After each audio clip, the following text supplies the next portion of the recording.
sebuah kisah, di daerah Sumatera Selatan, tersebutlah seorang raja yang bertahta di kerajaan Sriwijaya. Raja tersebut mempunyai seorang putri yang cantik jelita bernama Siti Fatimah. Selain cantik, ia juga berperangai baik.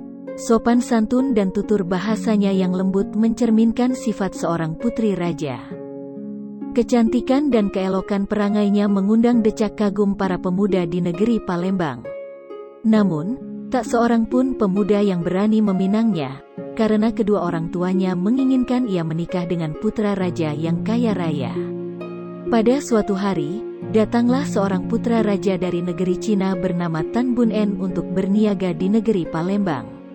Putra raja Cina itu berniat untuk tinggal beberapa lama di negeri itu, karena ia ingin mengembangkan usahanya. Sebagai seorang pendatang, Tan Bun En datang menghadap kepada Raja Sriwijaya untuk memberitahukan maksud kedatangannya ke negeri itu. Ampun Baginda, nama hamba Tan Bun An, putra raja dari negeri Cina. Jika diperkenankan, hamba bermaksud tinggal di negeri ini dalam waktu beberapa lama untuk berniaga. Baiklah anak muda, aku perkenankan kamu tinggal di negeri ini, tapi dengan syarat kamu harus menyerahkan sebagian untung yang kamu peroleh kepada kerajaan. Tan Bun En pun menyanggupi permintaan Raja Sriwijaya.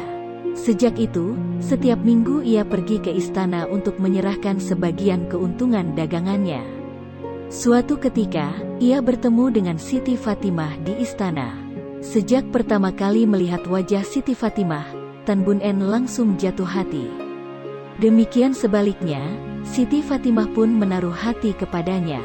Akhirnya, mereka pun menjalin hubungan kasih. Karena merasa cocok dengan Siti Fatimah, Tan Bun En pun berniat untuk menikahinya.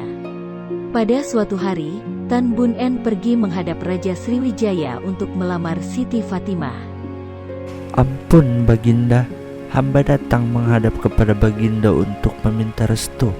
Jika diperkenankan, hamba ingin menikahi putri Baginda, Siti Fatimah. Raja Sriwijaya terdiam sejenak. Ia berpikir bahwa Tan Bun En adalah seorang putra raja Cina yang kaya raya. Baiklah Tan Bun, aku merestuimu menikah dengan putriku dengan satu syarat. Apakah syarat itu Baginda? Kamu harus menyediakan 9 guci berisi emas. Tanpa berpikir panjang, Tan Bun En pun bersedia memenuhi syarat itu. Baiklah Baginda, hamba akan memenuhi syarat itu. Tan Bun En pun segera mengirim utusan ke negeri Cina untuk menyampaikan surat kepada kedua orang tuanya. Selang beberapa waktu, utusan itu kembali membawa surat balasan kepada Tan Bun En. Surat balasan dari kedua orang tuanya itu berisi restu atas pernikahan mereka dan sekaligus permintaan maaf, karena tidak bisa menghadiri pesta pernikahan mereka. Namun, sebagai tanda kasih sayang kepadanya, kedua orang tuanya mengirim 9 guci berisi emas.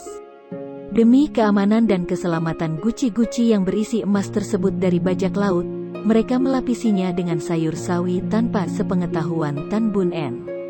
Saat mengetahui rombongan utusannya telah kembali, Tan Bun En dan Siti Fatimah bersama keluarganya serta seorang dayang setianya segera berangkat ke dermaga di muara Sungai Musi untuk memeriksa isi ke-9 guci tersebut.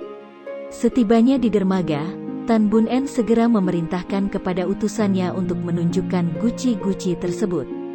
Mana guci-guci yang berisi emas itu?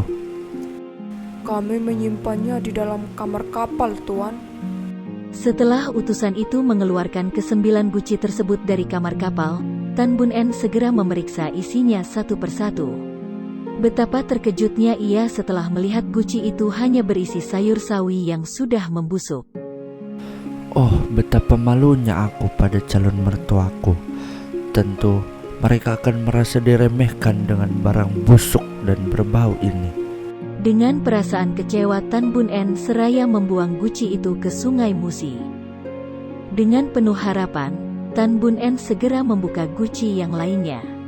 Namun, harapan hanya tinggal harapan. Setelah membuka guci-guci tersebut ternyata semuanya berisi sayur sawi yang sudah membusuk. Bertambah kecewa hati putra Raja Cina itu. Dengan perasaan kesal, ia segera melemparkan guci-guci tersebut ke Sungai Musi satu persatu tanpa memeriksanya terlebih dahulu. Ketika ia hendak melemparkan guci yang terakhir ke sungai, tiba-tiba kakinya tersandung sehingga guci itu jatuh ke lantai kapal dan pecah. Betapa terkejutnya ia saat melihat emas-emas batangan terhambur keluar dari guci itu. Rupanya di bawah sawi-sawi yang telah membusuk tersebut tersimpan emas batangan. Ia bersama seorang pengawal setianya segera mencebur ke Sungai Musi hendak mengambil guci-guci yang berisi emas tersebut.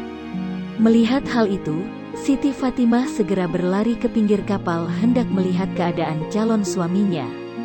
Dengan perasaan cemas, ia menunggu calon suaminya itu muncul di permukaan air sungai. Karena orang yang sangat dicintainya itu tidak juga muncul, akhirnya Siti Fatimah bersama dayangnya yang setia ikut mencebur ke sungai untuk mencari pangeran dari negeri Cina itu. Sebelum mencebur ke sungai, ia berpesan kepada orang yang ada di atas kapal itu. Jika ada tumpukan tanah di tepian sungai ini, berarti itu kuburan saya. Beberapa hari setelah peristiwa tersebut, muncullah tumpukan tanah di tepi Sungai Musi. Lama-kelamaan tumpukan itu menjadi sebuah pulau. Masyarakat setempat menyebutnya Pulau Kemaro. Pulau Kemaro dalam bahasa Indonesia berarti Pulau Kemarau.